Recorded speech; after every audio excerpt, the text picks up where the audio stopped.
వారికి పరిశీలకులుగా ఆమదాల వరుసలో తాతబాబు గారు, అలానే శ్రీకాకుళంకు సోదరులు గడ్డి గారు, అలానే టెక్కలకు పలాస కేఎస్ఎన్ రాజు గారు, చోడవరం ఎక్స్ఎమ్మెల్యే గారు, అలానే ఇది ఒక్కొక్క నియోజకవర్గానికి ఈ కార్యక్రమానికి పరిశీలకులుగా ఉన్నారు. మండలాలుగా రెండు నిన్న చూసాం మేము. ఒక మంత్రి, ఒక సీనియర్ మంత్రి, మీ జిల్లాలో ఉన్నటువంటి రెవెన్యూ శాఖ మంత్రి, అంటే ఎన్నికలు పర్యవేక్షించేది రెవెన్యూ శాఖ. సొంతగా collector, joint collector, RTO, MRO చేస్తారు. అలాంటి రెవెన్యూ మంత్రే మరి బరి తెగించి వాలంటీర్లు అని ఎన్నికలకి మీరేమో రెడీ అవ్వండి, ఎన్నికల ప్రచారం చేయమని చెప్పడం. ఎవడబ్బు సొమ్ముతో నువ్వు డబ్బులు ఇస్తున్నావా వాలంటీర్లకి? ధర్మాన్ని ఇంట్లో ఇస్తున్నావా? మీ జగన్ ఇంట్లో ఇస్తున్నావా? చెప్పండి ధర్మాన్ని గారు. మీ బాబు సొమ్ము కాదే, మీ ప్రభుత్వం డబ్బు తీసుకొని ఎన్నికల ప్రచారం ఉపయోగిస్తున్నారా? మీరు ఉపయోగించకుండా అంటే ప్రజల డబ్బు అంటే, పేదవాడి డబ్బు అంటే అంత మీకు అలా ఎలాగ నిర్లక్ష్యం కనపడుతుందా? పేదవాడు ప్రతి పైసా పన్ను కడుతూ ఉంటే మీ దళాలకి, మీ బ్రోకర్లకి వాలంటీర్లు జీతాలు ఇచ్చి వాళ్ళు మళ్ళీ బహుమతులు ఇచ్చి, నిన్న ఒక వాలంటీర్ ఏమో ఒక మహిళని ప్రాణభంగం చేశాడు. ఒక వాలంటీర్ ఏకంగా డబ్బులు పట్టిపోతాడు, పెన్షన్ డబ్బులు పట్టిపోయినాడు. అంటే ఎన్నికల కోసం మీరు చేస్తే కళ్ళు మూసి కూర్చుంటారా? ధర్మాని గారు చెప్తున్నాను, ఇదే మీ శ్రీకాకుళం ద్వారా రేపు వాలంటీర్ ఎన్నికల కమిషన్ వచ్చిన తర్వాత, నోటిఫికేషన్ వచ్చిన తర్వాత ఏ వాలంటీర్ గారు పిచ్చి పిచ్చి చేసి వేస్తే కాళ్ళు కొడతారు మా కార్యకర్తలు. ఏమనుకుంటున్నారు? ప్రభుత్వ ఉద్యోగులు ఎక్కడైనా జాబ్ చార్ట్ ఉందా? ఆఫ్టర్ మీరు వేసుకున్న బ్రోకర్ వాళ్ళు ఏమో ప్రభుత్వం లేకపోతే ఎన్నికల ప్రచారం చేయమంటారా? ధర్మాని గారు చేయమను, చూస్తాం. ధర్మాని గారు మీరే కదా రెవెన్యూ మినిస్టర్. కాళ్ళు కొడతాం మేము. అంత చాతకాగా తెలుగుదేశం కార్యకర్తలు, జనసేన కార్యకర్తలు ఎలా చేస్తారు మీరు ప్రచారం? ప్రభుత్వ డబ్బుతో బెదిరిస్తారా మమ్మల్ని? ఇప్పటికే 80 సంవత్సరాలు దాటిన వాళ్ళకి ఓటింగ్ ఇళ్ళకిస్తే బెదిరిస్తున్నప్పుడు ఎన్నికలు కంప్లైంట్ చేసాం. వాళ్ళు బెదిరిస్తున్నారా? మీరు పెన్షన్ మీకు రాదని దిక్కుమని మీరు ఉండేది అంత 2 నెలలు.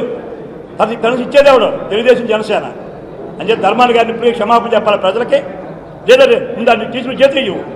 మీ పార్టీ ఆఫీస్ నుంచో మీ జగన్మోహన్ రెడ్డి ఇంట్లో నుంచో అకౌంట్ నుంచి జీతాలు ఇవ్వు, చేసుకో. ప్రభుత్వం డబ్బుతో జీతాలు ఇచ్చి నీకు ప్రచారం చేయమంటాం. ఇది రెవెన్యూ మనిషి గారు తగునాని, సీనియర్ మంత్రిగా నీకు తగునాని అడుగుతున్నాం అని చెప్పి రేపు అన్నీ తీరుస్తాం. శ్రీకాకుళంలో జరిగినటువంటి ఈ రా కదలరా మా షణ్ముఖ వ్యూహం, మా మహాశక్తే కాదు. ఎన్ని అంత అన్యాయం జరిగారు, 5 సంవత్సరాలు ఎంత దోపిడీ చేశారో, ఎంతమంది కేసులు పెట్టారో, ఇవన్నీ కూడా శ్రీకాకుళం ప్రజల మధ్యన ఎండగట్టడం కోసమే. మీ దౌర్భాగ్యాలని, మీ స్పీకర్ గారు చేసిన అసంబద్ధ పేలాపన కానీ, మీ స్పీకర్ చేసిన దౌర్జన్యం కానీ, ఇవన్నీ చెప్పడం కోసమే రేపు రా కదలరా వస్తుంది. చూస్తారు అందరూ కూడా. మళ్ళీ శ్రీకాకుళంలో జరగని విధంగా మా నాయకుల సహకారంతో రా కదలరా చేస్తాం. దానిచేత మీరు ఇప్పటికైనా సరే ఎన్నికలకు వస్తుంది, 10 రోజుల్లో మీ నోటిఫికేషన్ వస్తుంది. తర్వాత మీ కారు అడావిడి, మీ బొగ్గు గారు ఏముండదో, మీరు మాలా కార్యకర్తగా ఉంటారు. అది తెలుసుకొని మంత్రులు, స్పీకర్ గారిని అది తెలుసుకొని మాట్లాడండి. ఏది మీదే చేతిలో 2 నెలలు అధికారం ఉంది కదా అని చెప్పి బెదిరిస్తే భయపడిపోవడానికి ఎవరు సిద్ధంగా లేరు. ఎప్పటికైనా మీ వైఖరి మార్చుకోవాలని నేను డిమాండ్ చేస్తూ మరొకసారి శ్రీకాకుళంలోనే ఊహించిన విధంగా, ఎప్పుడు జరగని విధంగా మరి వేళ ఎర్రనాయుడు గారి జయంతి కూడా వేళ అదృష్టవశాత్తు మంచి రోజున వేళ మళ్ళీ జయంతి అంటే పుట్టినరోజు మంచి రోజు అనుకుంటున్నాం కదా, మహానుభావుడు లేకపోయినా మరి జయంతి రోజున వేళ ఆయన కూడా మనం నివాళులు ఇస్తూ మహానుభావుడు జన్మించిన శ్రీకాకుళంలో ఈ రా కదలరాని గౌతు రచన గారి మహానుభావుడు జన్మించిన ఈ జిల్లాలో రా కదలరాని విజయవంతం చేయాలని ప్రతి కార్యకర్తని పట్టుదల మన ఉన్నత నెల రోజులు, ఈ నెల రోజులు మనం శ్రమించి కష్టపడి ఈ దుర్మార్గ పాలనని, ఈ అవినీతి పాలనని మనం తుదిముట్టించే కార్యక్రమానికి నాంది పలకాలని అందరినీ పేరు పేరున కోరుకుంటూ నేను సెలవుకున్నాను. జై హింద్. ఎన్నికల కమిషన్ ధర్మాని గారు రెవెన్యూ మినిస్టర్ పాపం చెప్పినట్లేదు.